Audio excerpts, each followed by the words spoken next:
बोलिए सद्गुरु कबीर साहेब की जय। जीव की गरिमा और उनका स्वागत।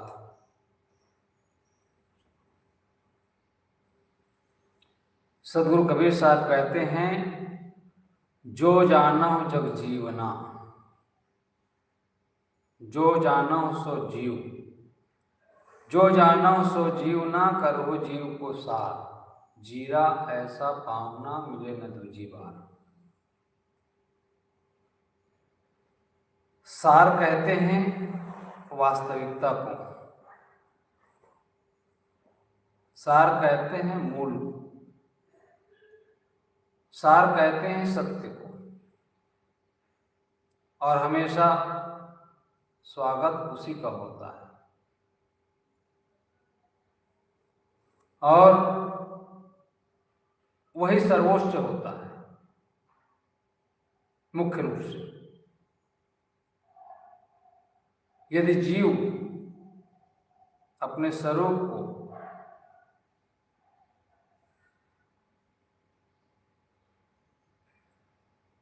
समझते हो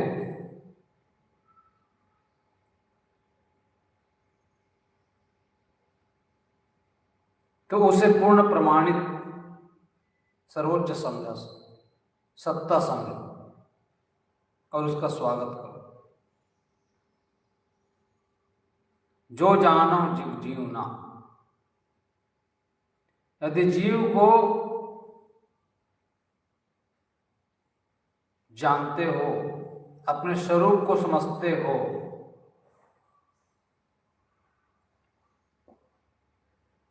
तो उसमें स्थित होने के लिए पूरी शक्ति लगा दो।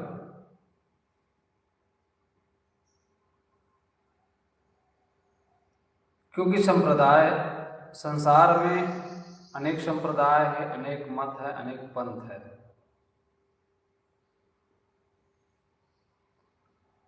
और अधिकांशतः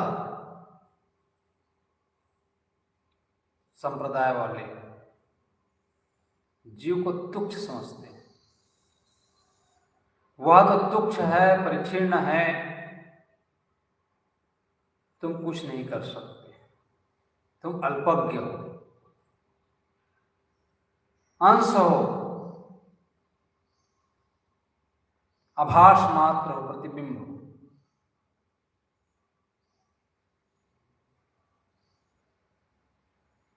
इस प्रकार से जीव के लिए कहते हैं, श्रेष्ठ तो ईश्वर है, ब्रह्म है, तुम तो अंश हो, तुम कुछ नहीं कर सकते। यदि जीव को जानते हो अपना स्वरूप, तो सार तत्व को समझो। सार को हम समझते नहीं हैं,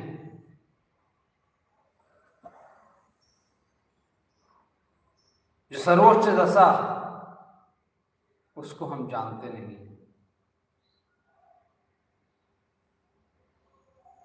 सर्वोच्च सत्ता,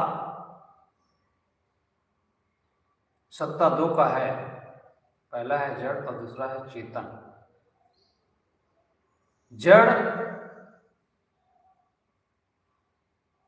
शरीर है, 5 तत्व कहते हैं। जब गिनती की बात आती है तो 5 तत्व की बात आती है। 5 तत्व का पूतरा, मानुष धरिया नाव, एक कला के बिछड़े होकर विकल हो सब ठाव। 5 तत्व तो गिनाते हैं, गोस्वामी तुलसीदास जी भी 5 तत्व की बात करते हैं। लेकिन सदगुरु कबीर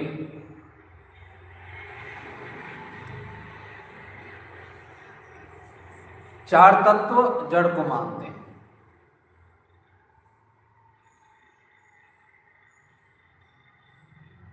पहला है मिट्टी, पानी, आग, हवा।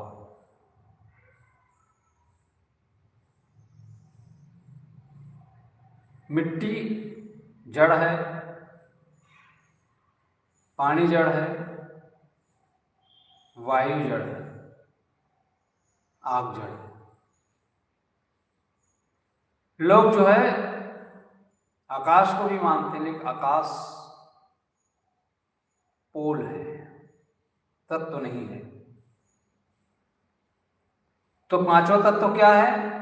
पांचवा तत्व जीव है।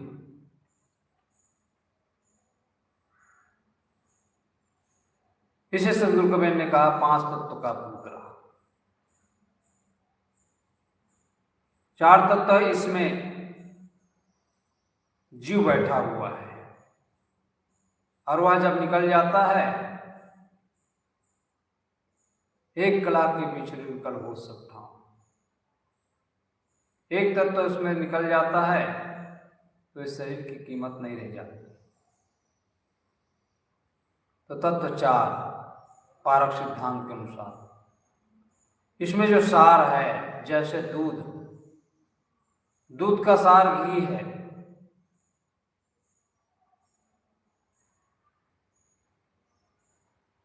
उसी प्रकार से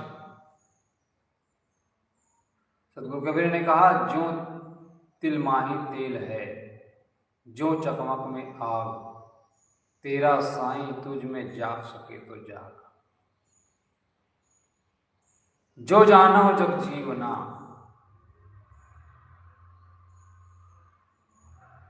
तो कहने का मतलब क्या है? जीव को तुच्छ कहने वाला कौन? जीव को तुच्छ कहने वाला जीव ही है, और वो अपनी भूल में ही ऐसा कह रहा है।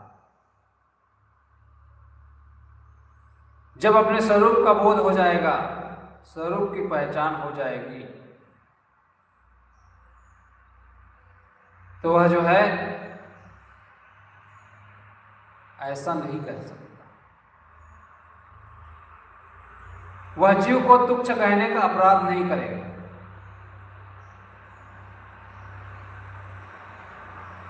जब उनके अंदर शिवत्व की घटना घटेगी,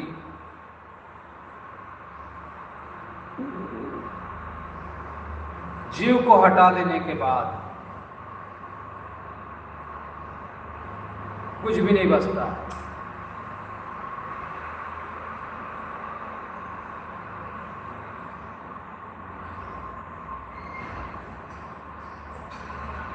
कहने का मतलब क्या है? यह तो आत्माघात है। जीव जो मूल है उसे ना समझा गया तो सब थोथा। तो सार को जानना है।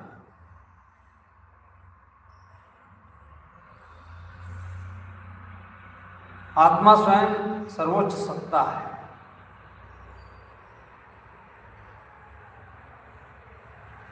यथार्थ को समझना है। जीव जो है अमृत स्वरूप है। सर्वोच्च सत्ता को हम समझें, सिद्धांत की गरिमा को समझें। सिद्धांत जो अंत में सिद्ध हो वही सर्वोच्च दशा होती है, सर्वोच्च सत्ता। इसे सदगुरु कहते हैं कि जीव का स्वागत करो, करो जीव को साथ, ऐसा समझो।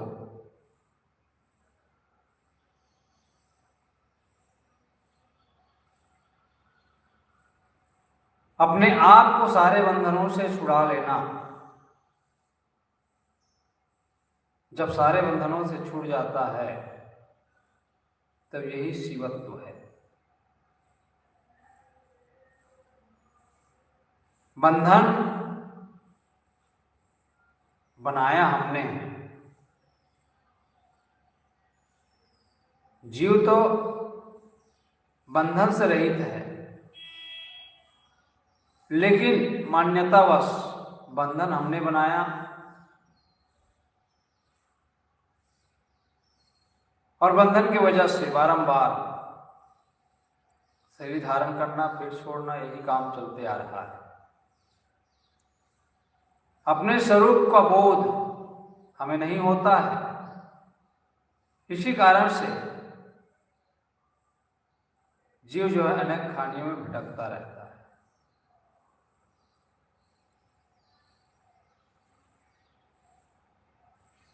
तो शिवत्व की घटना, शिव कहीं बाहर नहीं है। जीव जब अपने सर्वोच्च दशा में आ जाता है तब शिवत्व की घटना घटती है, और उसके लिए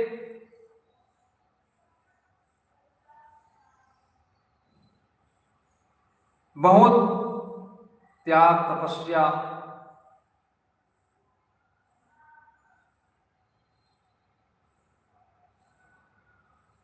करना पड़ता है।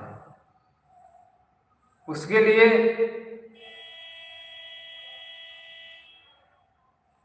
मोक्ष दशा, मोक्ष का मतलब मोह का क्षय। मोह का क्षय जब तक नहीं होगा तब तक बंधन छूटने वाला नहीं। महात्मा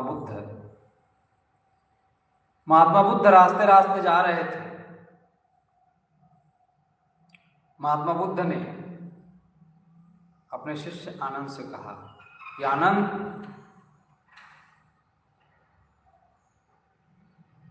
एक रुमाल को दिखाते हुए, आनंद ये क्या है?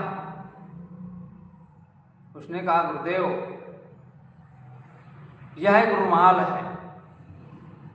फिर आगे बढ़ा, फिर पूछता है आनंद ये क्या चीज है?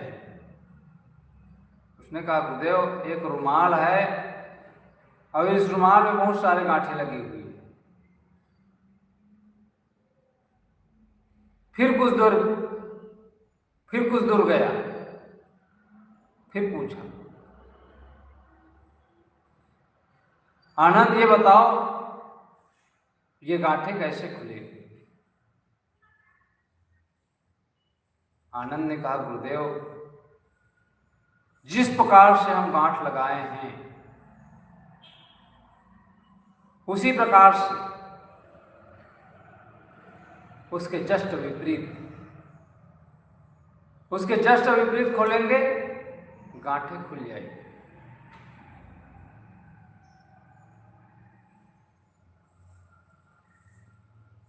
तो गांठें कब खुलेगी? जब हम विपरीत चलेंगे। और हम तो चलते हैं सीधा, उल्टा चलना जानते ही नहीं है। सदगुरु कबीर ने कहा है, दौड़त दौड़त दौड़िया, जहां तक मन की दौड़ थका मन फिर भया वस्तु ठाउर की ठाउर। केवल हम चलते रहते हैं, दौड़ते रहते हैं, तो हम अपने को कहां जान पाएंगे? बंधनों से छूट नहीं सकते।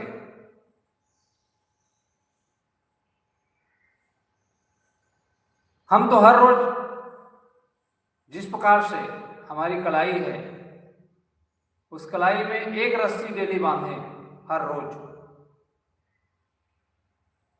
365 दिन में 365 रस्सी बंध जाता है। उसी प्रकार से जीवन भर हम बांधते चले जाते हैं, छोड़ने का काम कहाँ करते हैं? इसीलिए तो उलझ जाते हैं। तो बंधन अदृश्य बंधन है, मान्यताओं का बंधन जो दिखाई नहीं देता। तो जीरा ऐसा पाहुना,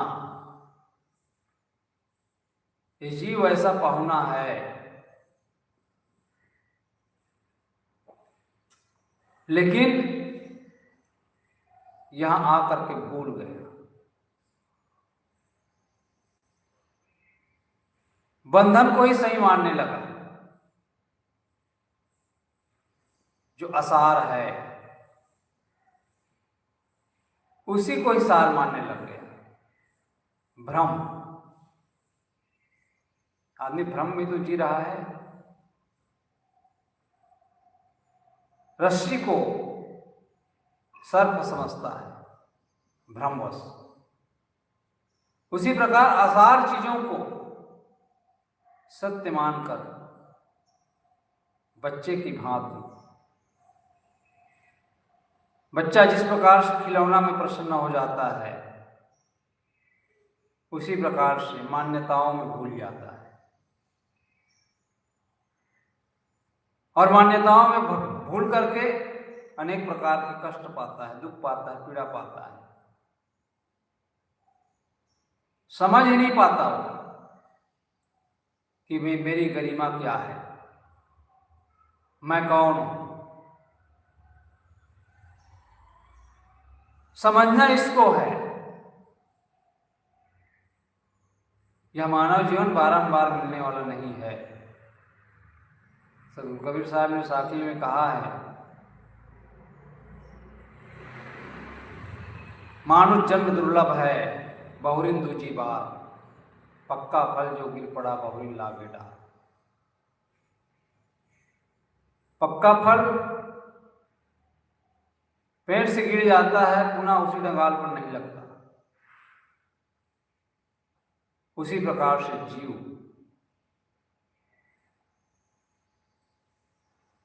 इस शरीर से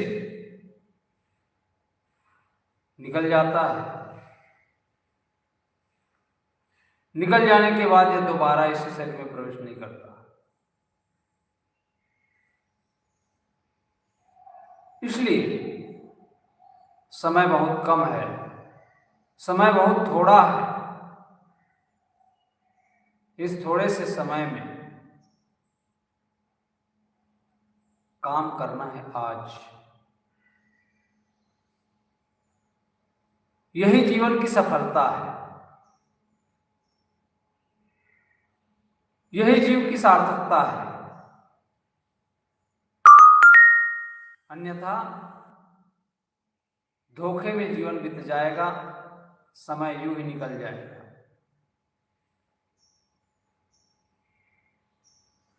जब जीव शरीर छोड़ देगा तो पुनः इसी शरीर में नहीं आएगा। इसलिए जीव कब चला जाए इस दुनिया से, इसका भी कोई पता नहीं है। इसलिए आत्म कल्याण का काम आदमी को शीघ्र कर लेना चाहिए। इसके लिए संतों का मिलना, संत जब तक नहीं मिलेंगे, सज्जन व्यक्ति जब तक नहीं मिलेगा, प्रेरणा आपको प्राप्त नहीं हो सकता है। इसी के लिए संतों की आवश्यकता होती है, इसी के लिए गुरुजनों की आवश्यकता होती है। गुरु संत ही हमें निर्देशित करते हैं, वही बता सकते हैं जो उनके मनमज्ञ है। इसलिए जीव की गरिमा को समझना है, उसका स्वागत करना है। और वह कब होगा? जब अपनी पहचान होगी, जब हम जानेंगे कि जीव अपना ही स्वरूप है और उसको सार, मूल्यवान, जीव तो मूल्यवान है ही, जीवन को मूल्य बनाना है, जीवन को मूल्यवान बनाना है। इसके लिए सद्गुरु कबीर निरंतर प्रयासरत रहने के लिए कहते हैं। तो जीरा ऐसा पाहुना, जीव एक ऐसा पाहुना है जो इस शरीर में आया है। सद्गुरु कबीर ने कहा है, जिंदगी एक किराए का घर है। जिंदगी एक किराए का घर है, एक न एक दिन बदलना पड़ेगा। मौत जब तुमको आवाज देगी, घर से बाहर निकलना पड़ेगा। तो यह अवसर दोबारा आने वाला नहीं है। अति शीघ्र ही काम कर लेना चाहिए, अतिशीघ्र ही अध्यात्म में प्रवेश कर जाना चाहिए। जीवन का कोई भरोसा नहीं, जीवन यूं ही गुजर जाएगा। वो कहते हैं, एक बहुत ही सुबह सुबह एक साधु आया, बहू कह बैठती है, बाबा जी आप जल्दी आ गए। उसने कहा, समय का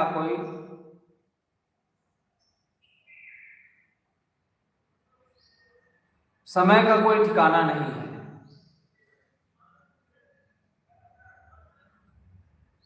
संत ने कहा, अच्छा ये बता तुम्हारी उम्र क्या है? वह कहती है, मेरी उम्र अभी 5 साल की है। इस बात को सुन रहा था उनका ससुर। उनका ससुर तो सुन करके दंग रह गया। देखो इस बेहूदी को, उम्र 25 की है और 5 बता रही है। दिमाग उसका खराब हुआ। थोड़ी देर के बाद फिर संत पूछते हैं, अच्छा ये बता तुम्हारे पति की उम्र क्या है? उसने कहा, मेरे पति की उम्र अभी 2 साल की है। ससुर तो सुन करके एकदम तमतमा रहा था भीतर से।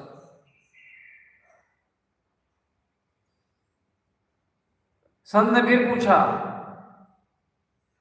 तुम्हारे सास की उम्र क्या है? उसने कहा, मेरी सास की उम्र अभी मात्र 6 महीने की है। उम्र तो 75 की है, लेकिन ससुर के मन में चल रहा है 75 की उम्र है और बता रहे 6 महीना। कितनी बेशर्मी है, लिहाज भी नहीं रख रही है।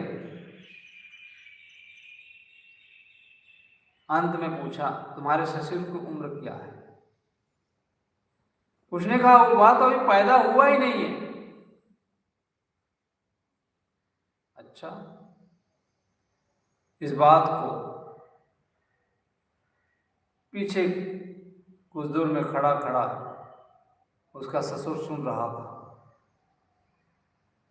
वह तो एकदम आग बबूला हो रहा था। थोड़ी देर के बाद संत जी चले गए। वहां से आए और अपने बहू से कहने लगे,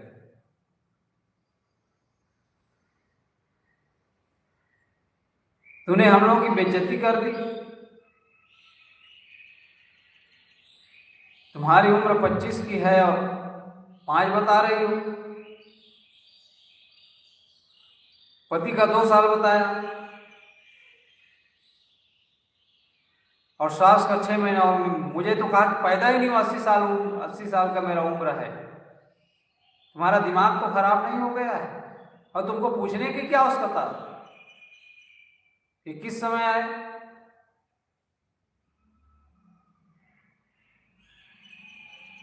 क्या उम्र है, तुमको पूछने की क्या आवश्यकता?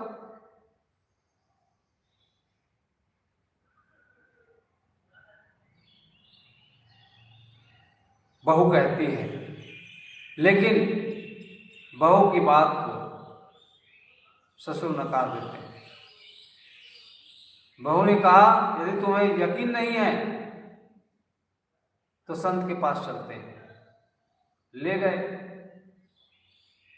जाकर के प्रश्न किया। बहू कहती है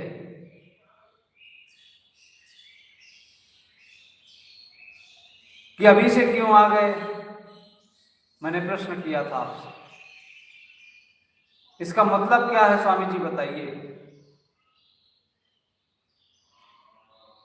वह संत था, उनका उम्र बहुत कम था,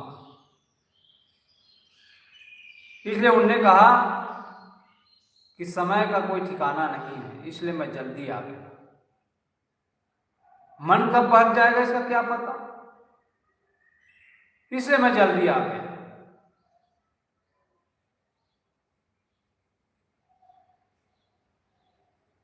और इसका क्या मतलब है कि 5 साल की है। उसने कहा, देखो, व्यक्ति का जन्म 2 प्रकार से होता है।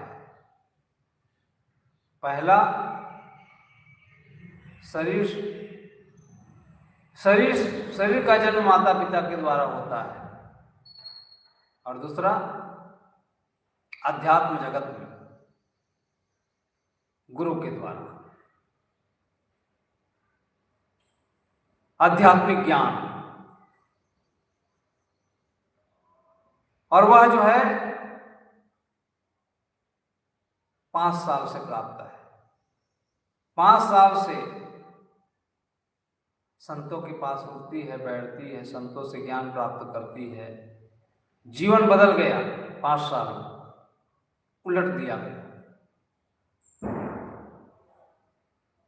तो वास्तविक उम्र अभी 5 साल की है, शरीर से भले 25 की है, लेकिन अध्यात्म जगत में 5 साल। फिर पूछा, पति की उम्र 2 साल बता रहे हैं, उनके लिए भी वही बात। पति भले 30 वर्ष के हैं, लेकिन सत्संग में संतों के पास उठना बैठना 2 साल से हो रहा है। दीक्षा लिए 2 साल हुआ।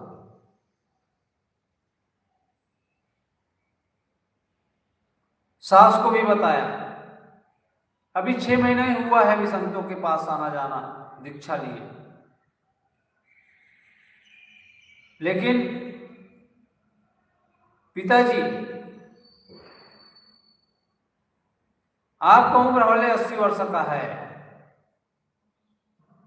लेकिन अध्यात्म जगत में आप अभी पैदा नहीं हुए। न संतों के पास जाते हैं और न ही उनकी वाणियों को सुनते हैं, न सत्संग में जाते हैं। तो ये शरीर व्यर्थ ही तो है, व्यर्थ में चला गया। कहने का भाव क्या है, जीव अपनी महत्ता को नहीं समझता है, इसलिए वह जो अपने जीवन को गलत खान पान में, गलत विचारों में,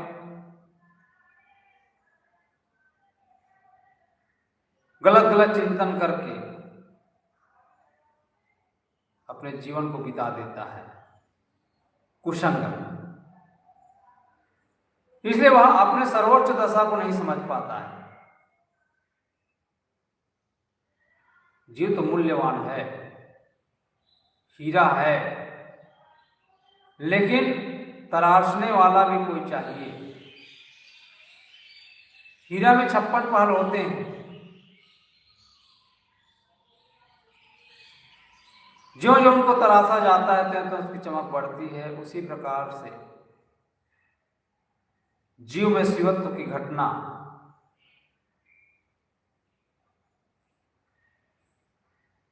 तभी घटती है जब अपने महत्व को समझता है। तो कहने का भाव यह है, जीव इस शरीर में पहुंचना है, थोड़े समय के लिए आया है और शरीर छूट जाएगा, दोबारा इस शरीर में प्रवेश नहीं होगा। इसलिए आज अच्छा कर्म नहीं करेंगे तो बारंबार त्रय खाणियों में जाना पड़ेगा। इसलिए हम जीव की गरिमा को समझें और उनका हम स्वागत करें। तो सदगुरु कबीर साहब की आसाखी हमें स्वरूप ज्ञान की ओर ले जाता है, बाहर से मुड़कर भीतर की ओर प्रवेश कराता है, बारंबार हमें निर्देशित करते हैं कि जीवन की महत्ता को समझो और अपने स्वरूप को समझ करके उसमें स्थित होने की बात करते हैं। बोलिए सद्गुरुदेव की जय।